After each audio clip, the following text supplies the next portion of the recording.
ગુજરાત સરકારની Gujarat ship building and repair policy 2026 ને મંજૂરી મળતા રાજ્યના મેરીટાઈમ અને શિપ બિલ્ડિંગ ક્ષેત્રને નવી દિશા મળશે। જી હા, મંત્રી અર્જુન મોઢવાડિયાએ જણાવ્યું કે આ પોલિસીથી ખાસ કરીને પોરબંદર સહિતના દરિયાકાંઠાના વિસ્તારોમાં વિકાસના નવા આયામ સર્જાશે।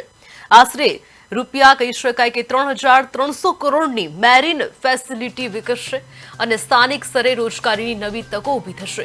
મેગા શિપ બિલ્ડિંગ પ્રોજેક્ટ માટે કેન્દ્ર સરકારની મંજૂરી મળતા રોકાણકારોને સ્ટેમ્પ ડ્યુટીમાં રાહત, વ્યાજ સહાય સહિત અનેક પ્રોત્સાહનો પણ આપવામાં આવશે।